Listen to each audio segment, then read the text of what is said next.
তার শরীর চলে গেল। কিন্তু যেটা আশ্চর্য যে নিবেদিতা যাওয়ার আগে একটা অদ্ভুত সুন্দর কথা বলে গেলেন যে the boat is sinking but I will see the sunrise. আমি চলে যাচ্ছি কিন্তু আমার যে ইচ্ছে ছিল যে সূর্যোদয় আমি দেখে যাব, সেই সূর্যোদয় আমি দেখতে পাবো। আমরা জানি যে নিবেদিতার সেই ছোট্ট স্কুলটি আজকে কলকাতার যতগুলি নামকরা বিখ্যাত স্কুল আছে তার মধ্যে এক বিশিষ্ট স্থান অধিকার করে।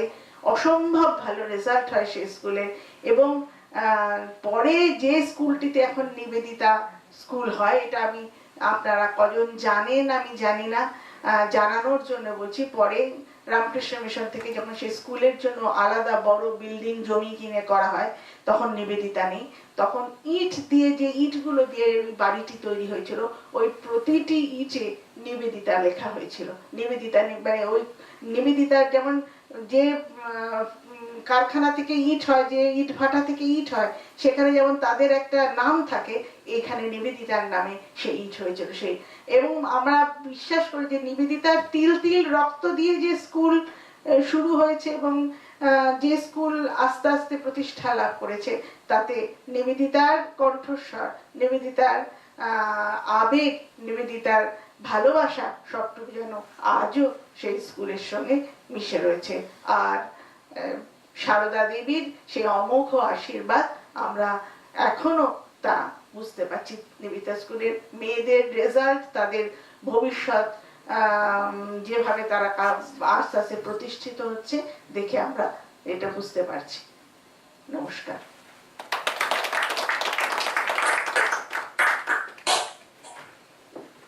Good evening, Professor Lipna.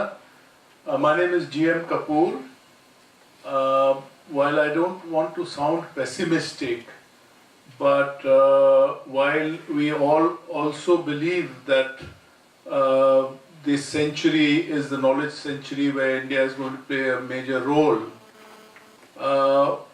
we would like, what I would like to know is that in India itself we have not been able to absorb the thoughts of Swami Vivekananda.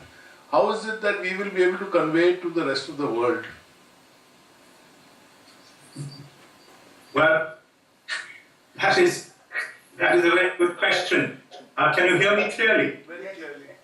Yes, that is a very good question. I'm not saying that we first have to, in India, absorb what the Swami Ji taught and then convey to the rest of the world, because we may need many more yugas to do that. So the answer is really to appreciate as far as we can what he stood for, and to imbibe as far as we can in our everyday living, in our lifestyle, in what we say and how we behave, what he stood for. And that very process of absorption, of understanding, which is only partial, itself will act as a beacon of understanding and expression for others. You see what I'm trying to say? So I'm not saying that we should try and grasp anybody's or Swamiji's full message first, because that is a long, lifelong process. But as much as we can appreciate, as much as we can understand, we try and put it into practice in our own lives, creating ripples therefrom, and that will have an effect. So it is a continuous process. That's what I'm trying to say. Otherwise, I mean, as they say, better to light a candle than plus the darkness. So let's all light a candle in our lives, and that candle itself will do what is good for us. Thank you. So, Mr. Chopra, is there anyone else willing to put a question forward, or should we go to the next session? I think we can go to the next session. Great. Okay. So, with us we have Professor Dilip Chakraborty, University of Cambridge. And I'm sure you have introduced Professor Chakraborty before we started this session, so I'm not going into that detail again. So, Professor Dilip Chakraborty is going to speak on archaeology of the British period, I will let Professor Chakraborty take over now. So let's hear what he says. Thanks. Ladies and gentlemen, the title of my brief essay is Notes on the Archaeology of the British Period, Potentials for Developing Off-Page Tourism. The first British ship arrived in Surat on the bank of the Tapti on 4th August 1558. The aim was to use this place both for commerce and practice.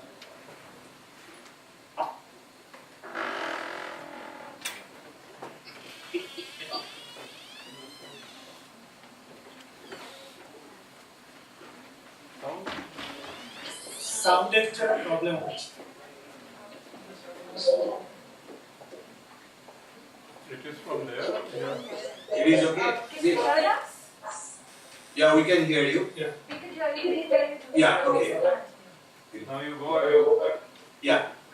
The first British ship arrived in Surat on the bank of the Tapti River on 24th August 1608.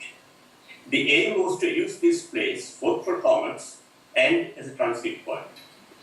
After the victory of the East India Company fleet over the Portuguese in 1615, the British gained the right to open a commercial establishment or a factory in this place. In 1759, Surat passed into the company's possessions. Thus, for about 150 years, the British were present as a group of European traders here. The ships used to land at Swari, a village near the shore downstream of modern Surat. This landing place has been described well in the company documents, but the main establishment was in the shadow of the Mughal fort of modern Surat. Swari is now a sandy mudflat intersected by a few remnants of old tidal channels. Excavations in this area would have established the ground reality of this important landing place, but no excavations have been conducted here. The general location of the factory in relation to the still surviving Mughal fort is known, and if excavated, the site will offer a close-up of the kind of goods stored and traded here. It will also throw light on the material aspects of the life led by the British traders of the period. The British remains which can still be seen above ground in Surat are confined to the British cemetery, which lies a little away from the main settlement and is outside the old world Mughal city. There are voluminous records of British trade conducted through Surat. Scholars have researched them, but this research is exclusively archival and more or less unrelated to the ground. Whatever field data are available has been incorporated in mind the archaeology of European expansion in India, Gujarat, circa 16th to 18th centuries, Delhi 2003. The aim of the fieldwork on which this book is based was to explore the possibility of conducting archaeological excavations in Surat, where the Europeans, including the British, were most likely to have left behind the material traces of their presence between 16th and 18th centuries. However, before undertaking such excavations, one should have an understanding of the historical framework within which the relevant archaeological issues can be contextualized. The purpose of this book was to put forward this framework and advance the general concept of the archaeology of European expansion in South Asian archaeology. Excavations could not be conducted because of the non-availability of funds. The Surat British burial ground, which has long been under the protection of the Archaeological Survey of India, has been discussed in detail by Chris Carr and Judith Roberts in their article, The English Cemetery at Surat, Pre-Colonial Cultural Encounters in Western India, in the Antiquarians Journal, 2005, pp. 251-91. The earliest tombs followed the Indo-Islamic architectural style of the period, that is the Mughal style, but there was an increasing use of Western architectural features in the 18th century, which was in line with the growing British power in India. Surat was not an isolated British commercial establishment in India in the 17th century. It is claimed that by 1647, the British had 23 factories in India, each under a master merchant. The company had employed by then 90 British employees in India. Some of these establishments, as is well known, are Kolkata 1690 Hubli 1676, Bombay 1661, Dhaka 1666, Asim Bajar 1658, Balashore 1642, Madras 1639, Pipli in Orissa 1634, Arnagon at the border of Madras and Andhra 1626, Patna 1620, Agra 1618, Paligar 1616, Burhanpur 1616, Surat 1612, and Machilipatnam 1611. There is a great mass of documents of each of these places, but basically none of them outside Calcutta, Bombay, and Madras is accompanied by any on-the-ground investigations. Even in the case of Calcutta, Bombay, and Madras, the ground investigation has been basically marginal. For instance, Srinivasa Reddy's history PhD thesis of Hyderabad University 2011, Factories and Ports in India, a study of the English settlement pattern on the Coromandel Coast 1630 to 1724, does not contain even an iota of field material, the entire exercise being dependent on the written documents. These contrasts sharply, in fact very sharply, with what has come to pass as historical archaeology in many countries and regions, like Canada, the USA, the Caribbean, South America, Australia, parts of Africa and South Africa, where Europeans had set feet in the last 500 to 600 years, bring to an end their generally prehistoric past. Many major early European settlements have been excavated in each of these regions, throwing enormous light on the contemporary structures of society and economy. In the Caribbean, plantation archaeology is a routine thing to do. To emphasize the enormous tourism potential of such sites, I quote below from the website of the site of Williamsburg, which was the capital of the colony of Virginia between 1699 and 1780, and an important political center of the period. The website tempts the tourists in the following language. I quote, "Experience the story of America in the place where it all began. As you travel through the historic triangle, Jamestown, Williamsburg, and Yorktown, you are witnessing more than 4 centuries of history. Discover what John Smith's Virginia colony was like while you visit Jamestown Settlements Museum, exhibits, and recreate its settings. Observe an archaeological dig and the original fort and historic Jamestown. Feel the excitement of colonial Williamsburg, where historical interpreters and actors recreate life on the eve of the Revolutionary War. Travel to the Yorktown battlefield, where the British surrender allowed the United States to gain its independence at long last. Then find a new appreciation and understanding of our nation's beginning at the Yorktown Victory Center, where you can explore recreations of a Continental Army encampment and 1780s farm.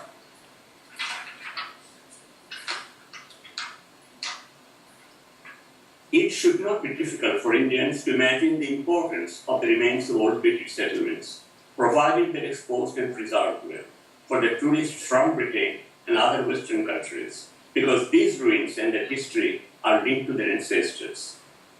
I can think of the old British residency of Lucknow, which has been excavated by the Archaeological Survey of India in recent years. This is the only excavation of its kind in modern India. A time has possibly come to change the situation. The active involvement of the governments and organizations like the Victoria Memorial will be useful in this context in India. Another aspect of the early British or European presence in India deserves notice. It may be strongly appreciated that the British and European travel literature in Mughal India is the most important source of a graphic introduction to the period. What strikes one most is the careful description of the country and its geography. They were not confined only to the coastline and its ports. They traveled widely in the interior, and thus for a clear and concise description of the contemporary routes, the travel descriptions are a major source. I remember a case where some Christian missionaries were returning from China to Europe.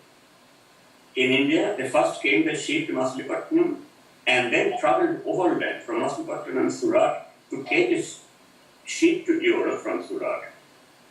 It may be worthwhile to trace these routes on the ground and identify some of the structures and geographical features they serve. I have utilized some of this literature in my The Archaeology of the Deccan Routes, the Ancient Routes from the Ganga Plain to the Deccan, Delhi 2005, but much remains to be done. The stretch from Delhi to Agra is one of the most traveled stretches of India in the European travel literature of the Mughal period, providing an important scope of topographical investigation along the way. In the same vein, one can study the history of the Grand Trunk Road well into the modern period, dwelling on the early caravanserais and caravans. The material remains of somewhat later periods are no less interesting. In some parts of India, one can still isolate the outlines of old indigo planters or tea planters' bungalows. They lie completely neglected. There is no inventory and none of them has been excavated. Yet they are important in understanding the development of British Indian architecture, which we see in the form of railway stations, dak bungalows, etc. of later periods. This may be an exciting new field of tourism, and one hopes that this interest will also generate research in these areas in the universities and elsewhere. The study of the roots of British industrial archaeology may be technical, but is no less interesting. There are many railway buffs in Britain who will be interested in tracing the early engines operating in the first phase of the railways in India. A good case may be made for the study of the first British Indian road and railway bridges as well. As a student of archaeology, I have already drawn your attention to the themes which are dear to me. To the historians of British Indian architecture, the 18th, 19th century houses, which still survive in a majesty in many places, may be an important theme of investigation on their own. Some of the locations are worth having a look. I can think of the late 18th century house of Augustus Cleveland, famous for his work in the rough mountains. This, currently under the care of Bhagalpur University, overlooks an uninterrupted stretch of the Ganga plain in the outskirts of modern Bhagalpur. The tourist potential of such houses must be enormous and is worth looking into. The kind of work I've outlined above will need some technical expertise only in the case of excavations and architectural surveys, but most of the other works can be pursued with profit by persons with a feel for the ground. What I've been trying to say is that what is called historical archaeology in many Western countries, especially the Americans, this has never been pursued in India with any kind of seriousness. I can often give you the names of various archaeological institutes or the national museums of various kinds which operate with government funds in India. But nobody is interested in this aspect. So I do hope that your movement will create some interest in these things.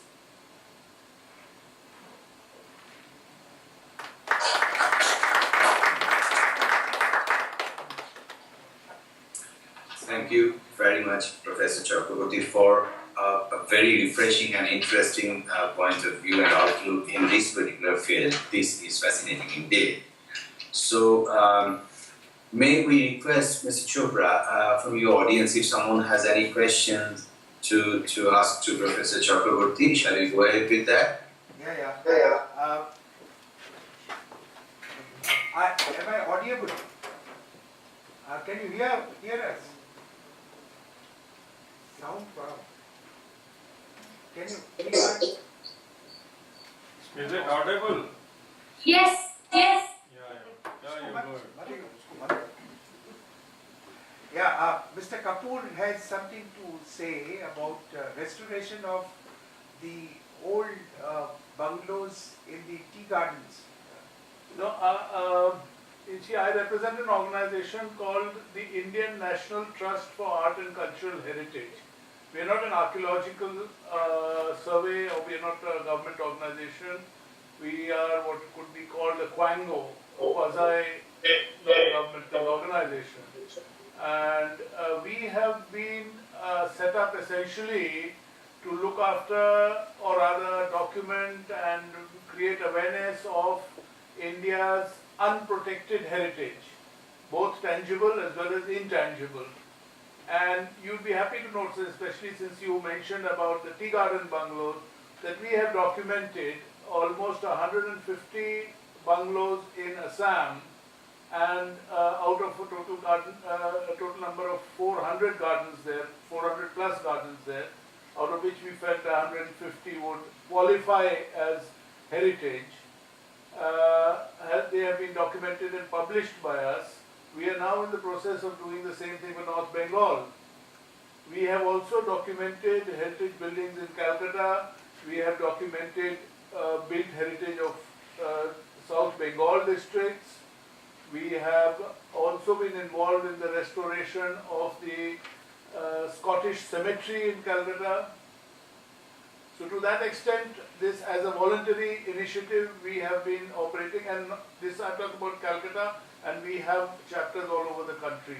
So there is a movement which is gaining ground, and we do realize that heritage has economic value also. As you rightly mentioned, tourism has a lot of synergies with heritage conservation. So I think you'll be happy to know that there is this movement going on in India. Also, your chapter did it in Daman. Daman also did. Yeah, all over. I'm very happy to hear this. The only problem is that their publications are very difficult to locate. Our publications, That's right. no, they're easily available here. I mean, they may not be available in England. It's available on the net as well. Especially the Tea Garden book, I know Calcutta Built Heritage is there. All of this is available on the net. It may not be available in bookshops in London. I mean, we don't distribute it there. We distribute it locally. If you know of anybody who's willing to distribute it, we can get in touch with them. This is marvelous, in fact. Let us know. We'll be happy to ship them out there. We have publications, in fact, on Sirampur, the memoirs of Kanai Lal Goswami, that is recollections of the past. We have publications on the cultural landscape of India. Then we have publications on the Darjeeling landscape. So we have a lot of publications. I'm only talking about this region. All India we have even more. Fine. So fine. I would welcome a distributor who's willing to handle these books there. If you can help us, we'd be very happy. If I can just come in here, I'm very interested to hear this because I have also led about 8 groups from this country to India as the accompanying lecturer but mainly for cultural and religious sites across the land. And this has been done over the last 14, 15 years since I was born and brought up in India. And I go back for my research and so on very often. And if we want to include these places that you have been speaking about now on the tourist trail, I know from my experience that these can be a bit expensive. I mean, you have to buy the ticket, you have to come to India, you have to spend a couple of weeks. And most of the people who do these things, who have had the time to do it, are of a certain age. Because of the expense involved and so on. And they would require the infrastructure to actually come to these sites and to appreciate them. So part of the infrastructure is your publications online and so on. That's very important. Part of it also is suitable hotels and things within reach so that they can go, these more elderly people, from site to site. If these things can be put in place, this can bring good revenue to India in the future. It's a very good suggestion that Professor Chakrabarti has made through his talk. That's the implied suggestion. They can bring good revenue to India, but also great appreciation, cultural appreciation, and a greater bonding between the British and the Indian, because our histories together have had ups and downs, but no one can part us. we are joined at the hip in a way for many centuries, and this is how we want it to continue. So greater mutual appreciation is a good thing, but we need the infrastructure in place. That's what I'm saying. Yeah, you're absolutely right. We have what is called a shared heritage, and we all accept it today. There's no animosity in that area at all. And now, since you mentioned this about groups coming, we have ourselves interacted with on two occasions, a group led by Sir Roy Strong, who was from the VNA. He, after his retirement from there, has been bringing groups to Calcutta. I don't know where else he goes, but Calcutta definitely, and maybe Delhi and whatever. Then there was another one which was brought here by Nicholas Thompson. Now, Nicholas Thompson is a conservation architect who was responsible for the restoration of the Windsor Castle when it caught fire after it was rebuilt, so to say. So these were all people who had a keen interest in Calcutta and its surrounding areas. So we can create this kind of, because the development of tourism is also one of our objectives.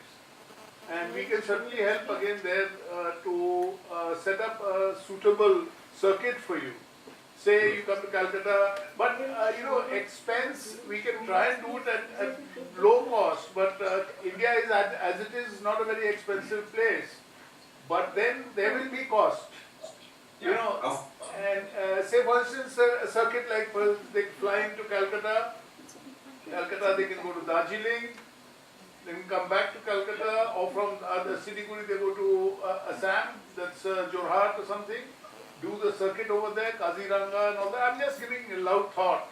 They can go to Murshidabad. Yeah, they can go to Murshidabad and then come back to Calcutta and fly back. So that is something which we can work